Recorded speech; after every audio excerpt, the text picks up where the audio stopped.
जय जगन्नाथ बंधु YouTube channel शरत नना क्रिएशन तरफ आपण को स्वागत अभिनंदन एवं नमस्कार। आसंतु बंधु आउ एक पवित्र क्षेत्रर दर्शन रे जिबा ताहा हेउची महांगा निर्वाचन मंडलीर मेरीपुर रे अवस्थित बट्ट महापुरुष सेई पवित्र पीठर दर्शन रे जिबा। सेठी एक अलौकिक जिनिस आमे देखिबा। 200 वर्ष धरी थिबा शालग्राम वर्ष सारा क्षीर रे बुड़ी रुहंती एवं अनेक आचंबित कथा मध्य सेठी घटिची। आउ आमे आज जिबा सेई पवित्र पीठर दर्शन करिबा एवं किछि अलौकिक किंवदंती घटना जानिबा। तेणु आपण मानकु स्वागत। आसंतु बंधु। हे बट महापुरुष दुखीर दुख को कर हे नाश, कली जुगे तुम नाम प्रकाश। हे महापुरुष जुगे जुगे रहु जस, महिमारे तुम ज्ञान नाश। हे महापुरुष मेरीपुर ठारे बास, सारा संसार रे भर पीयूष। हे महापुरुष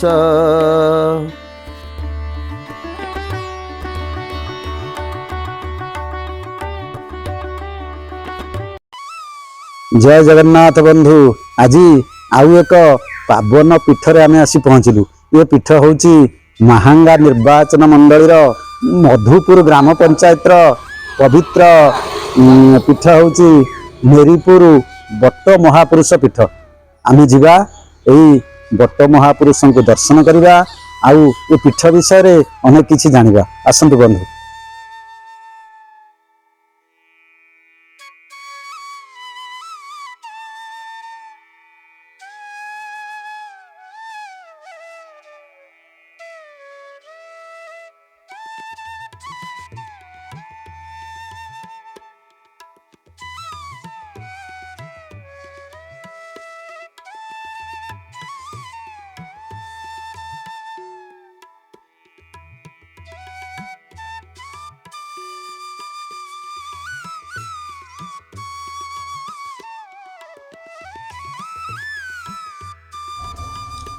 आमे मेरीपुर ये बट्ट महापुरुष पीठ में उपस्थित अच्छु। एठी जड़े भक्त आम दर्शन पाइलु आउ सी आमको ये पीठ विषय किसी सूचना देवे एवं यार किंवदंती विषय किसी कहे। आज्ञा नमस्कार। जय जगन्नाथ। आपन को परिचय टिके देबे। आज्ञा मो ना होची बट्टकृष्ण दास। मैं बट्ट महापुरुष पीठर सेवक। आपण एठिकार सेवक। आज्ञा आमे आज्ञा ए बट्ट महापुरुषंकर किंवदंती इतिहास और नीतिकांति विषय किसी जानवा चाहते। नीतिक्रांति तो ये 12 मासरे 13 यात्रा हुए प्रभुंकर एठी हमर प्रथम आमे जानिबा ए पीठर ना बट्ट महापुरुष काहे हेला। बट्ट महापुरुष काहे केला आज को 200 वर्ष तळे हमर बापा जेजे कहंत आज को 200 वर्ष तळे बरगछ तळे जने बाबाजी आसी रहउतले।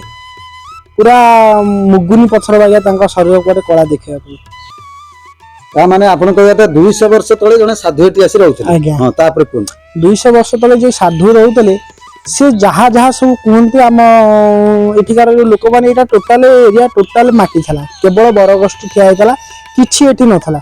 से साधु आसी दुईटी शालग्राम को पूजा करते आपण भीतर देखिया पाइबे। से शालग्राम दुईटी को से पूजा करतले। एठी जो बिलो बाडे जो सब लोक माने चाष करंती एठी कोनोसी पानीर व्यवस्था नथला। प्रथम जो साधु रहउतले सेठू साधु एटे कूओटी गाँ लोक खनन कले। से कूओ पानी बहुत खराब था। साधु विषय साधु महात्म्य विषय लोक प्रथम केम जानियो पाइले से कूओ पानी तले बहुत खराब था। साधु आसी प्रथम कहले से कूओ पानी पीवा पे अनुपयुक्त टोटल खराब था। बिलो भितर हमर टोटल पाटटा था। से कूओ पानी साधु कहला से पानीटा कोन के कूओ खोलिला किछि कारबार करूना ना से पानीटा आज्ञा बहुत खराब पड़ला। आम तो पीवा हैरान होते पाट भर कूओ खोल ग्रामवासी मिसिकी से पाट पानी तो खराब पड़ला। तो साधु कहले हौ गोटा माठियार मो कती पानी आण। तेणु किसी लोक आम गाँव माठियारे से कूअरू पानी काढ़ी आनले। साधु ता देहरे गोटे फूल पकई एमती गोलैले से पानी संपूर्ण मिठा हो गला। ଏମିତି ଧୀରେ ଧୀରେ ଚାଲିଲା। ଯେତେବେଳେ ସମସ୍ତେ ସାଧୁଙ୍କ ବିଷୟରେ ଜାଣିବାକୁ ପାଇଲେ, ବାବା ଜଣେ ଅଛନ୍ତି ବରଗଛ ତଳେ ପାଣିକି ମିଠା କରିଦଉଛନ୍ତି। ଏମିତି ଧୀରେ ଧୀରେ ବାବାଙ୍କ ମହିମା ବଢିଲା। ବାବାଙ୍କୁ ଯାହା ଜର ଝାଡି ବାନ୍ତା, ସେତେବେଳେ ଗାଁରେ ତ ପ୍ରାୟ ରୋଗ ବୈରାଗ ଲାଗି ରହୁଥିଲା, ଡାକ୍ତରଖାନା ନଥିଲା, ସୁବିଧା ନଥିଲା। ସେତେବେଳେ ବାବାଙ୍କର ଏଇଭଳି ପ୍ରକାର କିଛି କିଛି ବାବାଙ୍କର ଉପକୃତ ହେଇ ଲୋକମାନେ ଉପକୃତ ହେଇ ବାବାଙ୍କ ମହିମା ସମ୍ପର୍କରେ ଜାଣିବାକୁ ପାଇଥିଲେ। ତେଣୁ କିଛି ଦିନ ପରେ ସେ ବାବା ହଠାତ୍ ଅନ୍ତର୍ଧ୍ୟାନ ହେଇଗଲେ। କୌଣସି କାରଣବଶତଃ ସେ ବାବା ଅନ୍ତର୍ଧ୍ୟାନ ହେଇଗଲେ। ତେଣୁ ତାଙ୍କୁ ଲୋକ ବଟ ବାବା ଡାକନ୍ତି। ତେଣୁ ଏ ପୀଠର ନାମ ବଟ ମହାପୁରୁଷ ରଖାଯାଇଛି।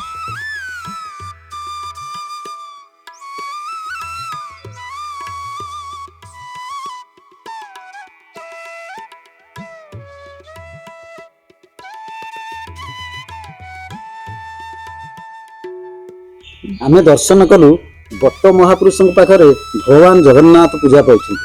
ଆମେ ସେଇ ବିଷୟରେ ଟିକେ ଜାଣିବାକୁ ଚାହୁଁ। ଜଗନ୍ନାଥଙ୍କ ବିଷୟରେ ପ୍ରଥମେ ଯେତେବେଳେ ଶାଳଗ୍ରାମ ସେ ଯୋଉ ବାବା ଆମର ପୂଜା କରୁଥିଲେ, ବାବାଙ୍କ ପରେ ସେ ଶାଳଗ୍ରାମକୁ ଆମ ଗାଁ ଲୋକ ଜଣେ ବୈଷ୍ଣବଙ୍କୁ ଡାକିଥିଲେ ଏଠି ପୂଜା କରିବା ପାଇଁ। କେବଳ ସେ ଆସିକି ଫୁଲ ପାଣି ଟିକେ ଶାଳଗ୍ରାମରେ ଦେଇକି ଯାଆନ୍ତି। କ୍ଷୀର ଢଳା ହୁଏ ଶାଳଗ୍ରାମ ସବୁବେଳେ କ୍ଷୀର ସମୁଦ୍ରରେ ପ୍ରଭୁ ସବୁବେଳେ କ୍ଷୀରରେ ବୁଡିକି ରୁହନ୍ତି ସବୁବେଳେ। ସେଇ ଦିନରୁ ବାବାଜୀଙ୍କ ସମୟରେ କ୍ଷୀରରେ ବୁଡିକି ରୁହନ୍ତି। ପରବର୍ତ୍ତୀ ସମୟରେ ଆମ ଗ୍ରାମର କିଛି ଲୋକମାନେ ରାଧାକୃଷ୍ଣ ମୂର୍ତ୍ତି ପ୍ରତିଷ୍ଠା କଲେ। ରାଧାକୃଷ୍ଣଙ୍କର ପଥର ମୂର୍ତ୍ତି ପ୍ରତିଷ୍ଠା କଲେ। ପଥର ମୂର୍ତ୍ତି ପରେ ପିତ୍ତଳ ମୂର୍ତ୍ତି ଦୁଇଟି ପ୍ରତିଷ୍ଠା କଲେ। ପିତ୍ତଳ ମୂର୍ତ୍ତି ଆସିଲା ପରେ ବିଭିନ୍ନ ଦୋଳ ଝୁଲଣ ମେଲଣ ଠାକୁରଙ୍କର ରାହାସ ଭିତ୍ତିକ କାର୍ଯ୍ୟକ୍ରମ ଚାଲେ। ନୀତିକାନ୍ତି ଠାକୁରଙ୍କର ହେଲା। ରାଧାକୃଷ୍ଣ ମୂର୍ତ୍ତି ରହିବା ପରେ ଯୋଉଭଳି ପ୍ରକାର ନୀତିକ୍ରାନ୍ତି ହୁଏ ସେଇଭଳି ଚାଲିଲା। ଆଜକୁ ପ୍ରାୟ 4 ବର୍ଷ ତଳେ ଏଠି ଆମର ଜଣେ ଯେତେବେଳେ ମନ୍ଦିରଟା ହେଇଗଲା, ରାଧାକୃଷ୍ଣ ରହିଲେ, ବିଭିନ୍ନ ପ୍ରକାର ଲୋକ ସେଠି ଆସି ସେବା କଲେ। ତାଙ୍କର ଭିତରୁ ଆମର ଜଣେ ସେବକ ସାଧୁଚରଣ ବେହେରା ତାଙ୍କ ନାଁ, ତାଙ୍କୁ ପ୍ରଭୁ ସ୍ୱପ୍ନଘାତ କଲେ। ସାଧୁଚରଣ ବେହେରା ତାଙ୍କୁ ସ୍ୱପ୍ନଘାତ କଲେ କି ଯେ ଆମର ଯୋଉ ନିମ୍ବ ଗଛଟି ଅଛି ଉଇ ହୁଙ୍କା ମୂଳେ, ସେ ନିମ୍ବ ଗଛରେ ମୋ ଦାରୁ ପ୍ରତିଷ୍ଠା କରି ମତେ ପୂଜା କର। ଅଲୌକିକ ଘଟଣା। ପ୍ରଭୁ କହିଲେ ନିଜେ ନିଜ ପ୍ରତିଷ୍ଠା ପାଇଁ ବାଟ ତିଆରି କଲେ। ସିଏ ସେଠୁ ମନେ ମନେ ଆହୁରି ଘଟଣା ତା ଦେହରେ ଅଛି।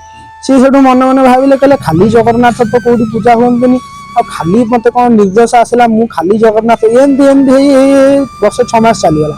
6 ମାସ ଚାଲିଲା ପରେ କହିଲେ କାହିଁକି ଆଉ ନିମ୍ବ ଗଛ କାଟିକି କରିବି, ଯାଉଛି ପୁରୀରୁ ଗୋଟେ କିଣି ଆଣିକି, କାରଣ ଗଛ କାଟିଲେ ବିଭିନ୍ନ ପ୍ରକାର ଇଏ ହବ। ତାପରେ ବି ସିଏ ଏତେ ବି ପଇସା ବାଲା ନୁହନ୍ତି କି ଇଏ କରିପାରିବେ ଗଛ କାଟି। ସେ କହିଲେ ମୁଁ ପୁରୀରୁ କିଣି ଆଣିବି। ଆଉ ସେ ଯୋଉନ ଭାବିଛନ୍ତି ତାପର ସକାଳେ ପୁରୀ ଯିବେ ବୋଲି, ସେ ସେଠୁ ଫେଣି ଆଉ ଥରେ ରାତିରେ ତାଙ୍କୁ ସ୍ୱପ୍ନ ହେଲା ଯେ ମତେ ଏଠି ଏକକ ରୂପରେ ପୂଜା କର।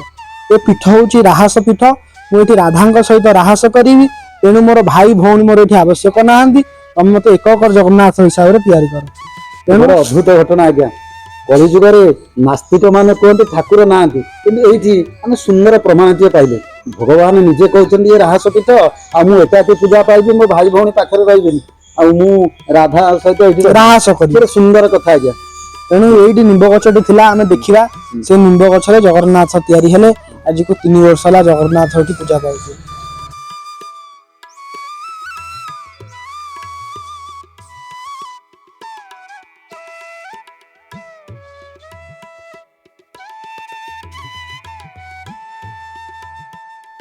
ଏଠି ବଟକୃଷ୍ଣ ବାବୁ ତ ଉପସ୍ଥିତ ଅଛନ୍ତି।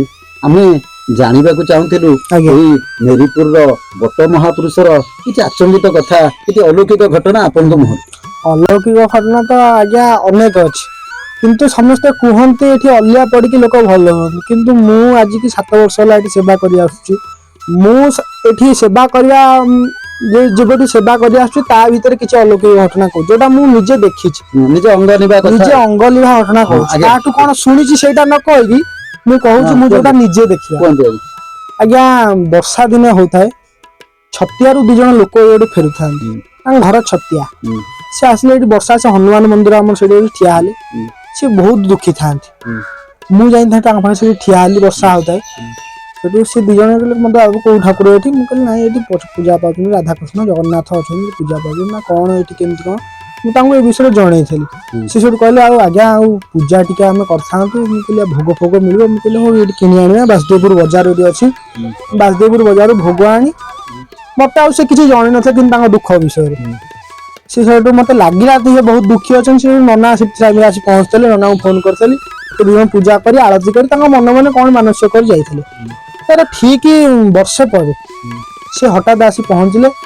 ମୋ ନମ୍ବର କୋଉଠୁ ଆମ ଗାଁରୁ କଲେକ୍ଟ କରି କହିଲେ ଆଉ ଆମେ କହୁଛୁ ଆମେ ସେଦିନ ଯୋଉ ବର୍ଷା ଦିନ ଭେଟ ହେଇଥିଲା ଆମେ ଆସିଛୁ ଛତିଆରୁ। ମୁଁ କହିଲି ଆଜ୍ଞା ଆସନ୍ତୁ କାଲି ଆସନ୍ତୁ, ଆମେ ଆସିବୁ କାଲି ମନ୍ଦିରକୁ।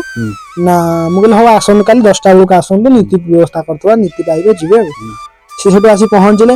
ପହଞ୍ଚିକି ହଠାତ୍ କିନା କହିଲେ, ହଠାତ୍ କିନା ଠାକୁରଙ୍କ ନମ ତଳେ ପଡି କାନ୍ଦିଲେ, ଠାକୁରଙ୍କ ପାଦ ତଳେ।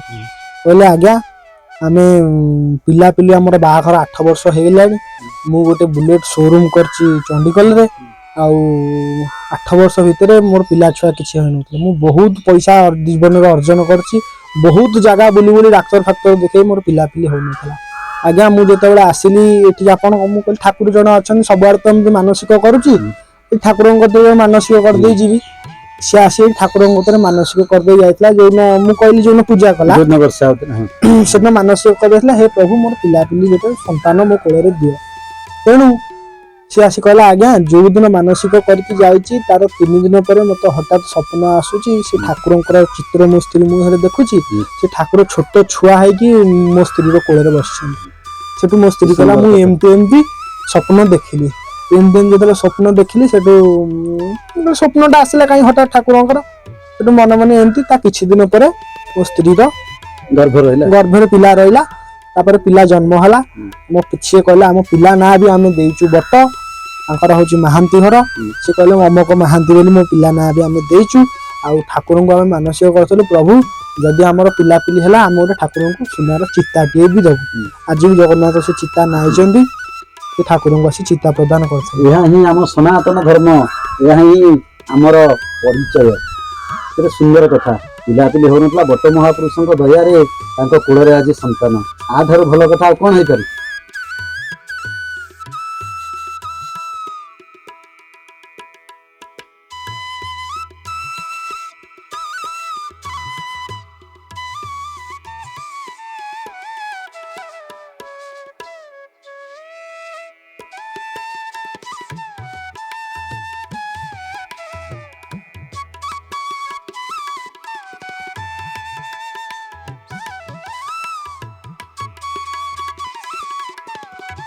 ଆମେ ଆଉ କିଛି ଜାଣିବାକୁ ଚାହୁଁଥିଲୁ ଆପଣଙ୍କ ଠାରୁ, ଏଇ ମେରିପୁର ଘିସୁଆଁର ବଟ ମହାପୁରୁଷଙ୍କ ପୀଠରେ ଆଉ ସବୁ କଣ କଣ ଆଧ୍ୟାତ୍ମିକ କାର୍ଯ୍ୟକ୍ରମ ସବୁ ହୁଏ? ପବିତ୍ର ପାବନ କ୍ଷେତ୍ର ଇଏ, ପବିତ୍ର ରାହସ କ୍ଷେତ୍ର, ପବିତ୍ର ବଟ ମହାପୁରୁଷ ପୀଠରେ ପ୍ରଥମ ଏଇ ଯୋଉ ନୂଆ ବର୍ଷ ଆରମ୍ଭ ହେଉଛି, ପ୍ରଥମେ ମକର ସଂକ୍ରାନ୍ତି। ମକର ସଂକ୍ରାନ୍ତିରେ ଆମର ଏଠି 4 ପ୍ରହରୀ ହୁଏ। 4 ପ୍ରହରୀ ପରେ ଠାକୁରଙ୍କର ରାତିକି ମୌଚୁକ ହୁଏ। ପ୍ରାୟ 1000-1500 ଲୋକ ଆମ ଉଭୟ ଗାଁର ଏଠି ପ୍ରସାଦ ସେବନ ଏବଂ ବାହାର ଅତିଥି ମାନେ ଆସିକି ପ୍ରସାଦ ସେବନ କରିଥାନ୍ତି। ପରବର୍ତ୍ତୀ ଅବସ୍ଥାରେ ଏଠି ଜାଗର ହୁଏ। ଜାଗର ଦିନ ମହାରୁଦ୍ରଙ୍କର 108 ଏଠି ଘୃତାହୁତି ଦିଆ ହେଇଥାଏ। ତାପରେ ଜାଗର ପରେ ଏଠି ଆମର ଚନ୍ଦନ ପୂର୍ଣ୍ଣିମାରେ ଏଠି ବିଶ୍ୱ ଶାନ୍ତି ମହାଯଜ୍ଞ ହୁଏ।